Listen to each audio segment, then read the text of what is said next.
Thank you.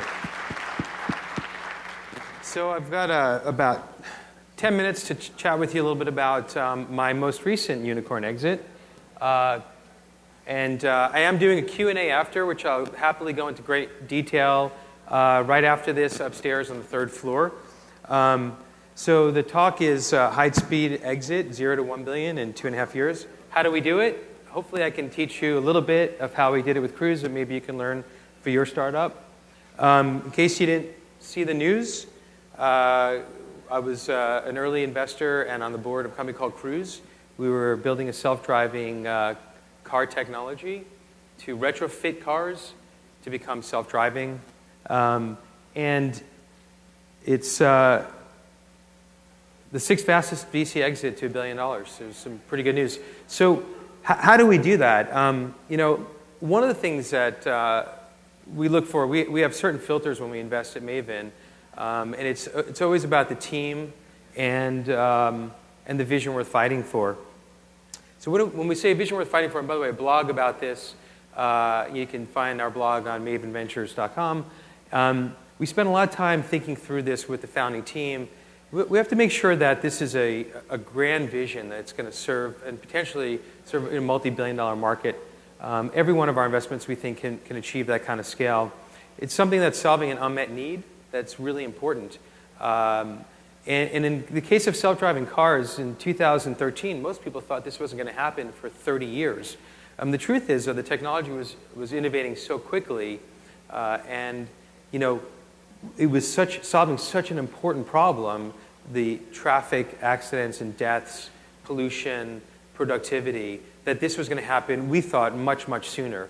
And in fact, it was a vision worth fighting for. The other piece is the founding team, right? So if you have a vision worth fighting for, you need the right team to execute on it. And these were the founders of Cruise. Kyle was the founder, CEO, and Dan, COO, founder, co-founder. Kyle was a really interesting guy, actually. This wasn't just something he thought up, recently. He is a teenager. That's the picture I'm showing up here. Was actually trying to build self-driving cars in his spare time. It was his passion project. Then he went to MIT to work on robotics and self-driving cars. Dropped out of MIT to join Justin Kahn, Dan's older brother, to start Justin TV. You guys remember that? The camera that was on all the time. He was the CTO building the technology for that. Then that pivoted into Twitch, and they sold it to Amazon for $1 billion. So he'd actually already had a pretty nice exit. And he knew how to build the startup. Now he had the opportunity to actually do what he always wanted to do, his passion project, and that was building self-driving cars.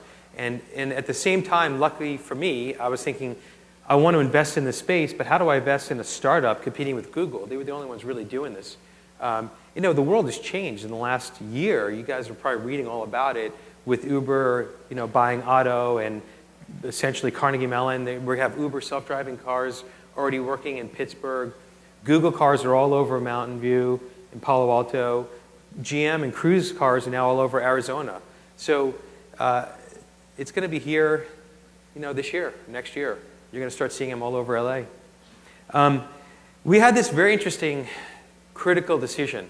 The original idea of Cruise was to build a hardware product to put on top of your car to make it self-driving. Really cool idea. That's consumer enough for us to get involved. We like to invest in consumer software primarily, and this was a consumer software play with a little hardware. We're going to help him take this to the market. We're going to charge $10,000, retrofit your car. The problem was no one really wanted us to drill into their roof. That was a little bit of a problem. It was also pretty expensive, and it was also really hard to integrate to all these cars. And so we had to make a decision.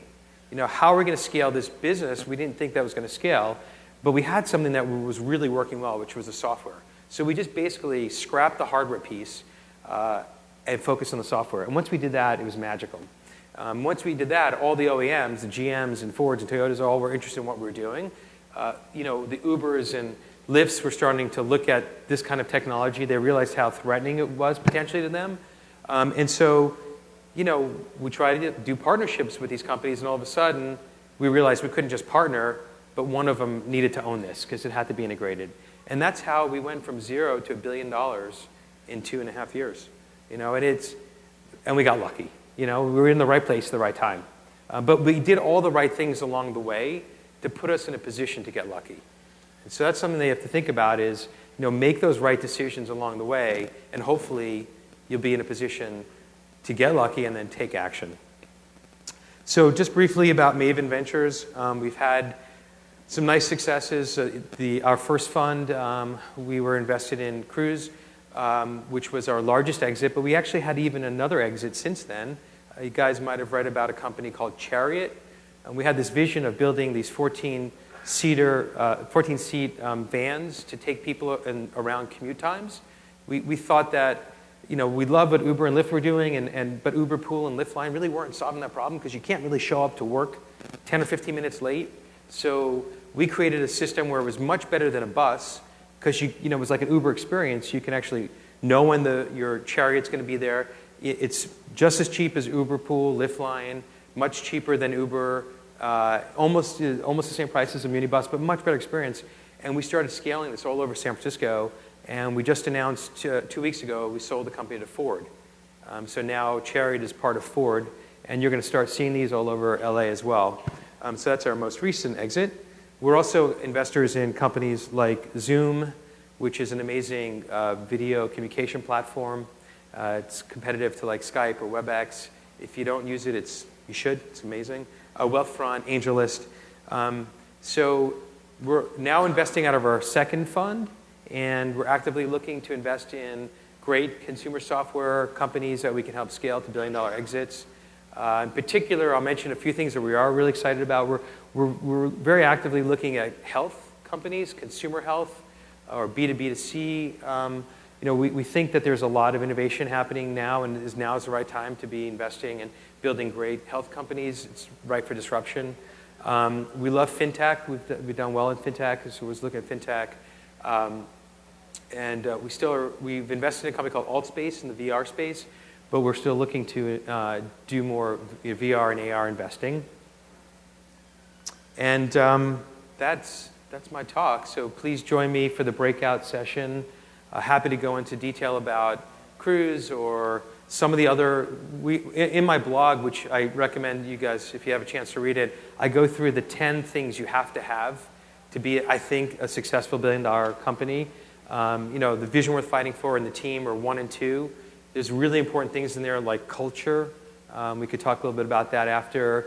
Technology, product, business model, all that. So I go into great detail on the blog. We can talk about it at the breakout session.